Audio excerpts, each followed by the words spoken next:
अस्सलामुअलैकुम मेरे मोहतरम अजीज दोस्तों, कैसे हैं आप लोग। उम्मीद है कि आप लोग सब खैरियत से होंगे। प्यारे दोस्तों, आज मैं आपको एक ऐसी कहानी के बारे में बताने जा रहा हूँ। ये कहानी बहुत ही दिलचस्प होने वाली है। प्यारे दोस्तों, आपसे एक छोटी सी गुजारिश है कि अगर आप हमारे YouTube चैनल पर नए हो तो हमारे इस चैनल को सब्सक्राइब जरूर कर लें और वीडियो को ज़्यादा से ज़्यादा शेयर करें।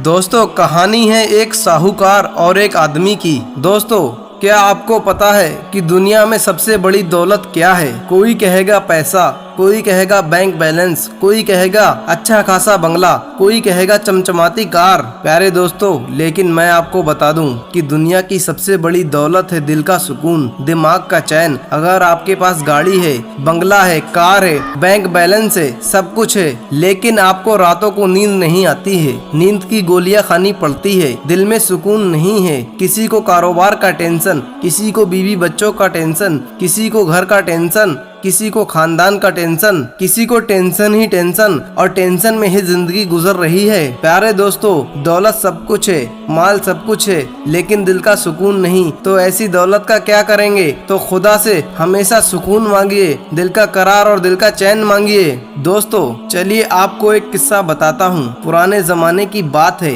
एक साहूकार थे। वो घोड़े पर जाते थे अपने कारोबार के लिए, अपने काम धंधे के लिए। तो घोड़े पर जाते हुए वो रोज एक मंजर देखा करते थे कि एक दरख्त था और बहुत घना था, और उसके नीचे एक आलसी किस्म का आदमी बिल्कुल दरख्त को टेक लगाए आराम से बैठा रहता था। कोई काम नहीं करता था, बस वहाँ से एक पानी की नहर जाती थी, वहाँ से पानी पी लेता था और दरख्त के फल खा लेता था। और जब भी उस साहूकार की नजर उसके ऊपर पड़ती थी तो वो आराम से पड़ा रहता था। तो इस साहूकार ने कई महीनों तक उसको देखा, और देखने के बाद उसको एक दिन ख्याल आया कि चलो इससे बात करते हैं। तो प्यारे दोस्तों, वो एक दिन घोड़े से उतरा और उस आदमी के पास गया। कहा कि देखो भाई, मैं कई महीनों से आपको देख रहा हूँ कि आप इस दरख्त के नीचे पड़े रहते हैं, कोई काम नहीं करते हैं। हमारी दुनिया में इसको आलसीपन कहते हैं। तो मेरे भाई, आप कुछ काम कर लिया करो, कब तक ऐसी आलसी पड़े रहेंगे? तो उस आदमी ने कहा कि मैं क्या करूँ, मैं क्या कर सकता हूँ? साहूकार ने कहा, मैं तुमको एक थैली दीनार दे रहा हूँ, तुम एक काम करो, गाँव में जाओ,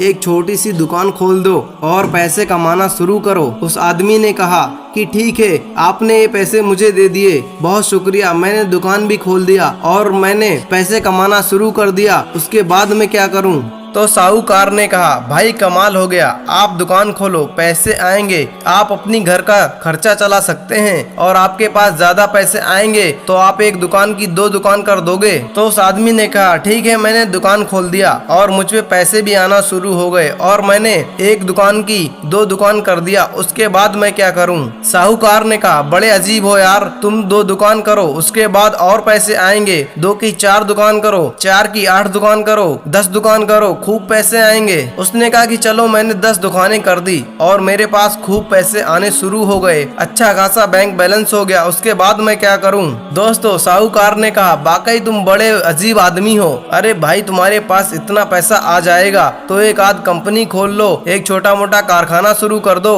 10-20 मजदूर तुम्हारे पास काम करने लगेंगे और लाखों में तुमको पैसा आएगा। तो उस आदमी ने कहा, ठीक है, चलो, मैंने कारखाना भी खोल दिया, 10-20 मजदूर भी आकर काम करने लग गए और लाखों रुपए भी आने लग गए, उसके बाद क्या करना है मुझे? तो साहूकार ने कहा, सच में मुझे एक अजीब आदमी से पाला पड़ा है भाई। तुम्हारे पास कारखाने से पैसे आने लग जाएंगे, लाखों रुपए आने लग जाएंगे, तुम बड़ी कंपनी खोलो, हजारों मजदूर तुम्हारे हाथ के नीचे काम करने लगेंगे और करोड़ों तुमको पैसे आएंगे। तो उस आदमी ने कहा कि साहूकार साहब, मेरे पास कंपनी हो गई, हजारों मजदूर काम करने लग गए, करोड़ों रुपए भी आ गए, और उसके बाद मेरे पास भरपूर पैसा आ गया, उसके बाद मुझे क्या करना है? साहूकार ने कहा, अजीब, अल्लाह ने मुझे ऐसे आदमी से मिलाया भाई, तुम्हारे पास करोड़ों रुपए आ जाएंगे और तुम्हारे पास बंगला, कार, कंपनी सब हो जाएंगी, उसके बाद तुम सुकून से जिंदगी गुजारो। तो उस आदमी ने कहा, साहूकार साहब, मैं अभी क्या कर रहा हूँ, सुकून से ही हूँ, तो मुझे सुकून के लिए आपने इतना लंबा चक्कर क्यों बताया कि जिसमें मेरी पूरी जिंदगी गुजर जाएगी और आखिर के 2 साल मुझे सुकून के मिलेंगे? खुदा ने मुझे अभी सुकून दे दिया है। अगर इतना सब झंझट करने के बाद भी अगर सुकून ही मंजिल है तो मैं तो बड़ा खुशकिस्मत आदमी हूँ कि मुझे सुकून बगैर किसी झंझट के और बगैर किसी कंपनी के और बगैर किसी बैंक बैलेंस के